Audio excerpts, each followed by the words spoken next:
They broke it.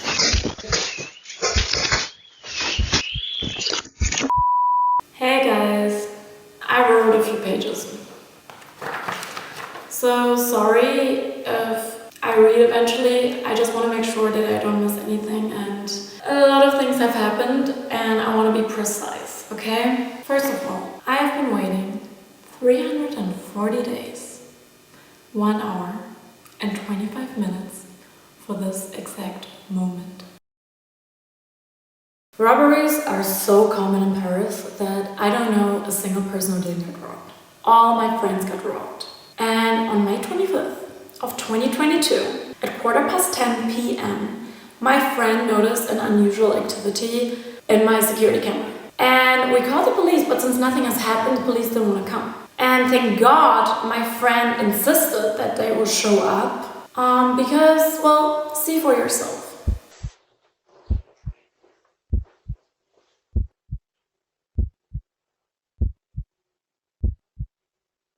Here's the recording of the robbers being arrested.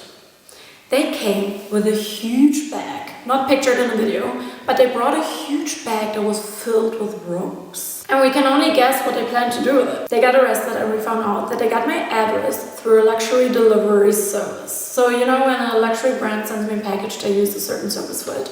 And fun fact, the same service once stole a package from me. And we were like, what the hell? A package delivery service that steals packages? Of course they denied, but we had it on camera, like we literally have video proof. The way it works is that they sell celebrity addresses with all information on Instagram profiles and door codes, which floor we live, which items we own. Anyway, after this, I installed 2 security systems. One of them is a 24/7 watch service called Very Serious. I will never forget the morning of August 17th, 2023. I wake up and I look at him and I see him on his phone. And I'm like, what's happening? And he said, they broke in. I will never, ever forget this feeling. I will never forget the way my heart raced, the way my breath stopped. I will never forget watching everything on video, seeing the mess of my home, seeing the robbers' faces, seeing the smoke everywhere, and the chaos, it still sits in my bones. I will just give you a rough timeline so you understand what happened. At 3:53 a.m, they entered my home for the first time. They went up a scaffolding behind my building. They came up and then they went down the roof with a car jack, and that's how they broke the front window, which was facing Rue Vermeer, a very busy street. The weirdest thing is that they ripped out my Parisian balcony made of steel.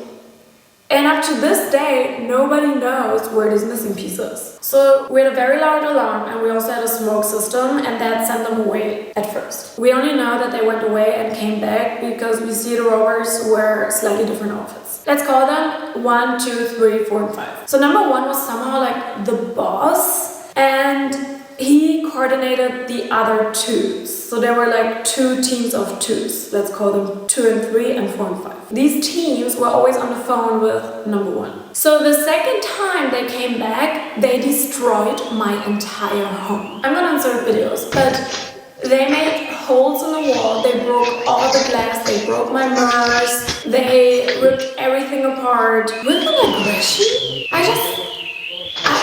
I cannot wrap my mind around it. Why do you destroy a home? Just fucking steal and leave. The second time, they stole everything in my sight. We see them walking out with suitcases, bags, etc. But they also found my safe and ripped it out of the wall. It must have been really heavy because I had all my diaries and journals in there. And honestly, I don't even know why I put them there. But I would have loved to see their faces when they opened the safe and found a bunch of writings. Well, unfortunately, I also had watches and jewelry not safe. The robbery lasted from 3:53 a.m. until 7:10 a.m. 3 hours and 17 minutes of loud blasting alarm. When the police investigated and asked the neighbor, she said she slept through the alarm. The security company logged 20 pages. These are all the security logs of everything that has happened in these 3 hours. And I didn't do anything? Isn't that strange? The entire time I'm thinking, what if I was in there? What if I was a mother with a child? And for 3 hours they can destroy my place, pick up everything, and nothing happens. Nothing. In one video you can even hear them laugh. They clearly enjoyed what they were doing. They felt at ease. Really makes you wonder. At that time, I was abroad. But for me, Paris was immediately done. After calming down from the very initial shock, I knew this chapter, it's done. I haven't felt safe in Paris for years. In my perception, after COVID, it just turned to a different city and it felt dangerous. My anxiety was always sky high, and there was just something about the vibe that felt so off. But I quickly went into action mode and I thought about the things I must do to arrange everything. I made a plan and I knew it's the right plan. And I think the last years in Paris, if I'm being very honest, I fooled myself. Because I have built an entire life there. I kind of fell into this sunk cost fallacy. I thought I cannot give it up, even though I wasn't happy. And I tried really hard to make myself happy there, but there was always this dark cloud above me. And if you followed me for a while, you know. Because, energy doesn't lie. It took 12 hours for the police to show up after the first alarm was triggered, and 9 hours after the robbery was done. It was 5 police people and 3 detectives who came at first. They took photos, fingerprints, protocoled the robbery, and eventually left. Then my cleaning lady showed up, and she cleaned up the entire mess. When she was done, my assistant was supposed to pick up the valuables I had hidden. Again, I knew of robberies, so I was dedicated with hiding my biggest valuables. I told her to look in all these hiding places, and the stuff was actually there. So she took a photo of every single bag and every single jewelry piece and every single clothing piece, and here's just an excerpt. On a security camera, we see that they took the spare key, and we immediately reported this to the police because that's a real, security hazard. We called all locker replacement services, but because it was mid-August and very few people are in Paris or even working in Paris in mid-August, nobody could exchange the same day, only the next day. We reached out to our insurer AXA and explained that we urgently need a locker replacement. They also said that they can only organize somebody for the next day, but not the same day. But they will send a security guard who will watch the apartment. They promised the guard for 6 p.m. and we called several times because nobody was showing up. They kept saying he's on his way, they kept saying he's basically there, and we believed them. And my assistant kept packing everything up to take to a different place where we would store the remaining stuff. I sent this text to my assistant. In hindsight, I should have listened to my intuition, but also I'm a really anxious person. And I know that sometimes my imagination runs wild. And the police and insurance company insisted that the robbers will not come back. All my friends were like, they will not come back. And just FYI, if you ever get robbed, they do like to come back. I will even show you another text conversation I had with another friend who also just got robbed, and they came back.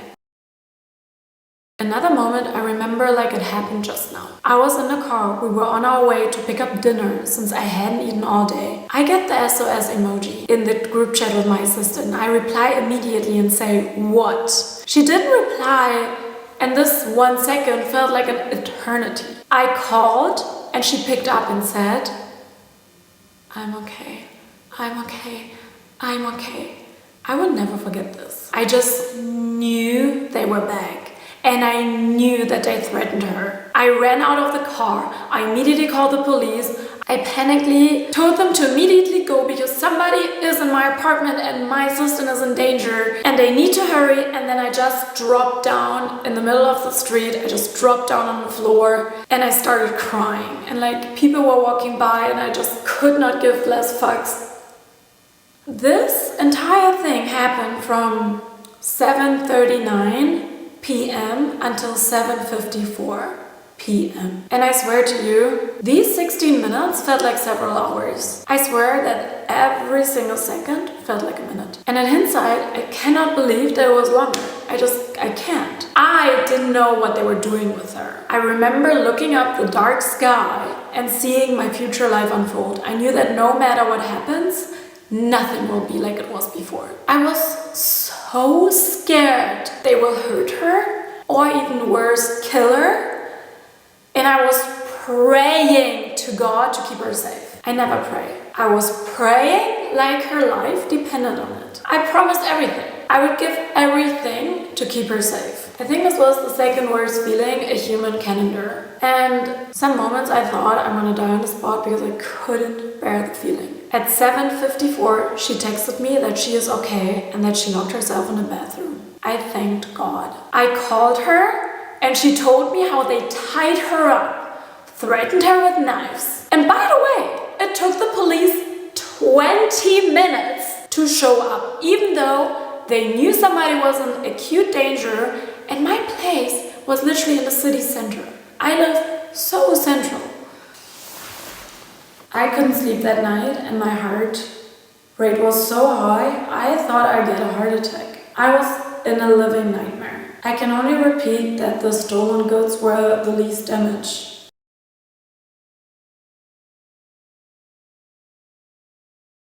If we built, the next bigger damage was a destroyed home. My one safe space that was ruined, destroyed with so much aggression. Then the bigger damage was the failure of the security and the insurance. Both systems that were supposed to protect me, the insane bad luck that followed me the entire day. I prepared with everything that I could have done, and yet they won. And then the worst of all was that these criminals threatened the life of my assistant, put hands on her, tied her up, faced her with sharp knives, and left her traumatized. And honestly, she deserves an award for how she handled it. She's so courageous and so graceful. She was so strong when I couldn't be. Within 24 hours, a total of 25 policemen and women and detectives showed up. A total of 80 people worked on our case. It ended up being much more. On September 4th, somebody found my diaries in the trash. Years of thoughts, emotions, dreams, just thrown in the dirt. Now they are with the police. They ran from love to abandonment, to rescue, to captivity and safety. What a weird little life they've lived. For the last 340 days, I've been wondering how they knew to come back a third time. I keep wondering how they knew there was more to get. How did they know the exact timing of when the police and detectives left? I cannot stop wondering. I thought that I will never be able to feel safe anymore. I was walking with fear everywhere, like a deer in headlights. I felt so vulnerable. And there's so much shame around this whole thing. I felt naked. I still feel naked because it's so shameful and it's so, I don't want this to be part of my story. Every time I came back to Paris, this feeling of extreme anxiety and fear, vulnerability and nakedness came over me. They took everything from me, but the mental damage was the worst. I moved to Germany when I was 3 years old. We were refugees because we were in danger in the country where I was born, where my parents' friends got killed one by one, and we had no other choice than to leave this country forever. I never came back. To say that I was born anxious is an understatement. My brain developed knowing that we are on the run. Somebody's after us. We are in danger. Even when I was a child, I kept a knife next to my bed in case there will be an intruder. What happened to me might have happened to somebody else. Somebody else could have had a completely different reaction to this. And I was so angry at me for this. Why was I so traumatized? Why am I not stronger? And why can I not move forward faster? My therapist said that it would take 3 months to get over the initial shock of a traumatic experience. On November 15th, I said, 2 more days and I will be better. On November 16th, I said, 1 more night and I will be better. On November 17th, I look at the date and I didn't feel a single bit better.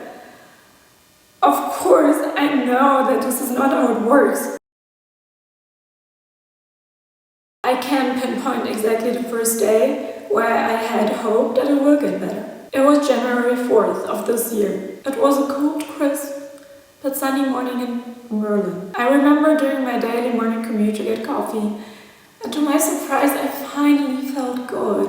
For the first time, I thought, wow, this is really a sign of hope. I thought for months that I will never get over this, that I am too weak, that I will live forever in fear, that I will never get my light back. And that day I knew that I will be okay eventually. I look at the date, and I had the urge to write to my therapist, you are wrong. It takes exactly 4.5 months to get over a traumatic experience. Duh! On Thursday, the 21st of March, the robbers were arrested.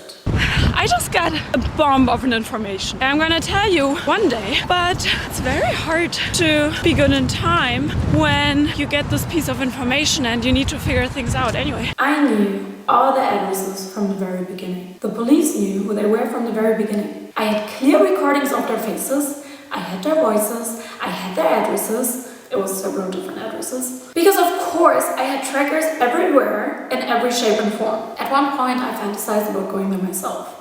I couldn't believe the police wouldn't arrest them. They kept saying they will one day, but with every passing month my hope shrank. And I also needed to move on, so I gave up the hope that they would be caught. When I got the message they'd been caught, it was a shock. I was waiting for that moment for 7 months and 4 days. And it was nothing like I hoped it would be. I felt nothing. No excitement, no feeling of justice. I felt nothing. The damage has been done. The glass has shattered. We can't repair it. We can't undo what's been done. I stared at their names. I googled them. I imagined their lives. I imagined their mothers, their fathers. I imagined how they grew up. I wonder if they were loved. I wonder if they had a girlfriend or wife, or if they had kids. Then I realized 2 of these 5 were minors. They were kids themselves. Another big trauma was closing down the entire office in Paris. I will make a separate video on this, but unfortunately over all these years I didn't manage to build a system that would be able to run without me. I tried very hard to keep going in August, September and October, and after the last launch in the same month, I burned out. I spent weeks in bed. I cried more than I ever have in my life. I think it was a depressive episode, because I realized that my life in Paris is over, and no matter how hard I try, I won't make the brand work in Paris after what had happened. I hated returning to Paris. And the brand doesn't work without me there. I've been working for almost a year on moving the brand to Berlin, but most importantly built a leadership team that is able to maintain itself with or without me, at least for a certain period. This is also the reason why we had to pause a new collection. Parting with the team was one of the most painful experiences of my life. I felt like an immense failure for not being stronger, to stay, to make it work. And just last week I had a dream where I saw the entire team, but in my dream it was bigger, it was 50 people, and I was thanking them for being part of a tire, and I apologized for not making it work. I felt so sorry, and everybody was so sweet and kind. And I do know that people relied on me in that, and I felt awful for letting everybody down. And I am lucky that every attire hire is so incredibly kind and understanding, and I guess I got really lucky that I hired good people with a good heart. And at this point, I cannot say what was the bigger mental damage, the robbery or closing the entire office in Paris. And right now, my biggest work in therapy is rebuilding my trust in self and being kind to myself for failing a good thing. I know that I can only rebuild with a good and healthy mindset. Just last week, I had a call with my lawyer. The damage for stolen goods and the move out of Paris is at around 750,000. But my anger is directly aimed for the consequences of the actions of the robbers. Again, the worst is what they did to my assistant. And they also stole my home, my safety, my life in Paris. They robbed me of something good. I had something good going. I never worked less, I never posted less, I never felt more awful about myself.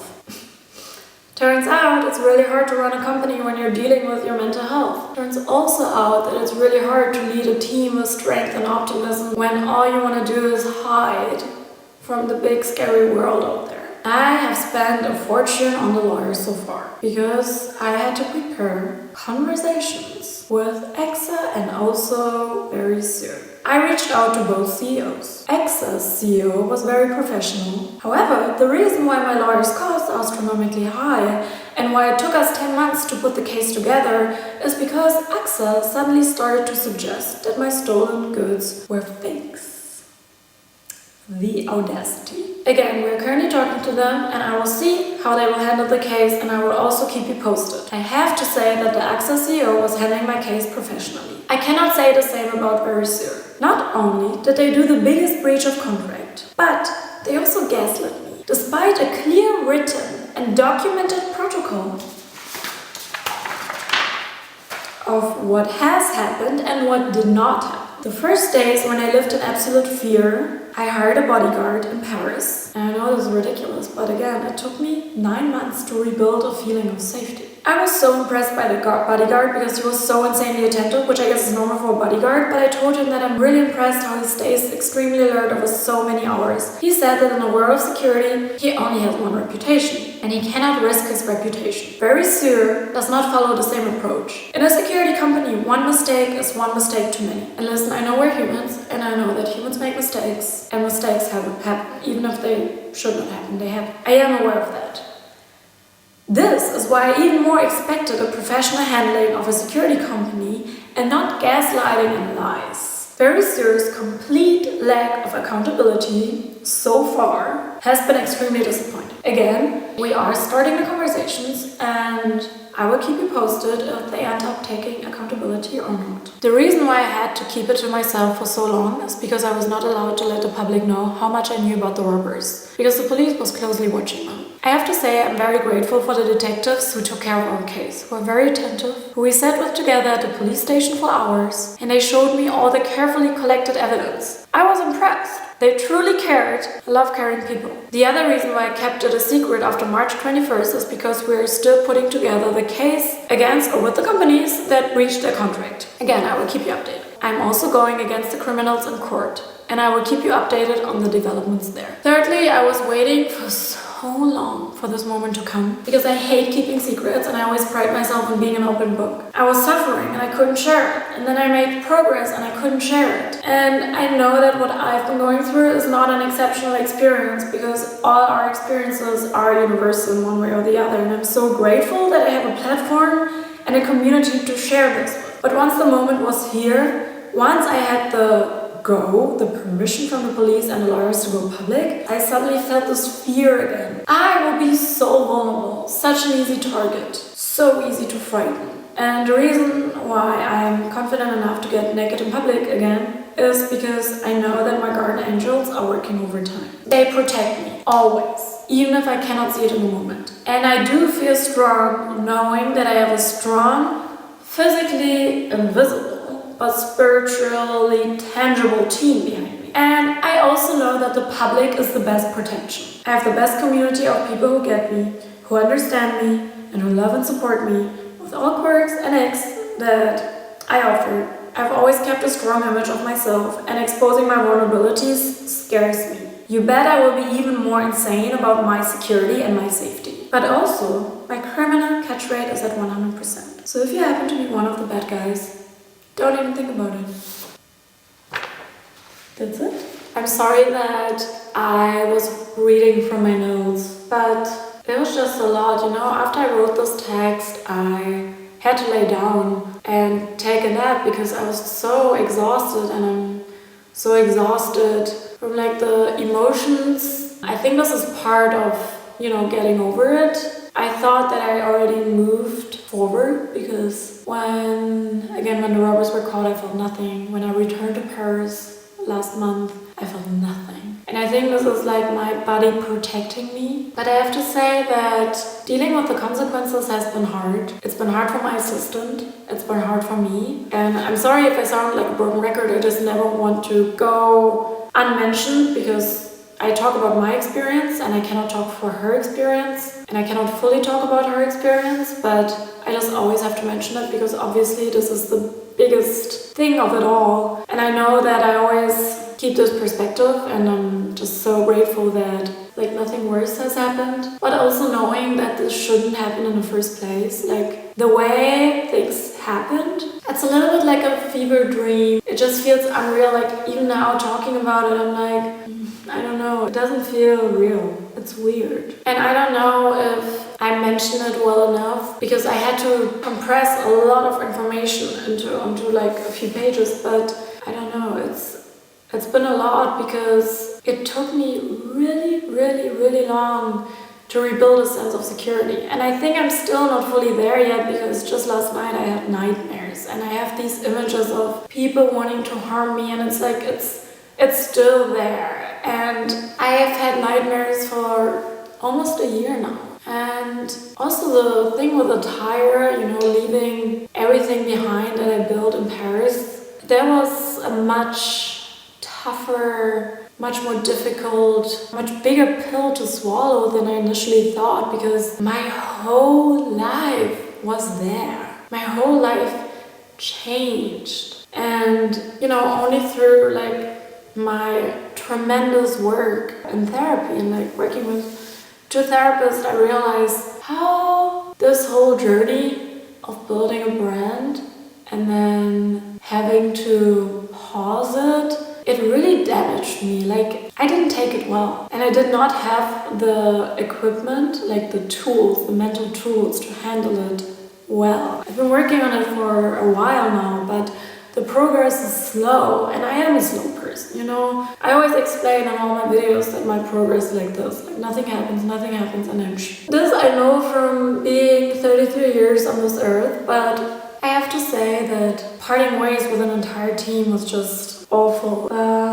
Yeah, so now it's out, and unfortunately, I thought that once I go public, I will feel this like big relief, and I don't feel it. I think that I still have a lot of healing to do, and yeah, rebuild takes very long, will take a while, but yeah, thank you for watching, and I hope this will never happen to you.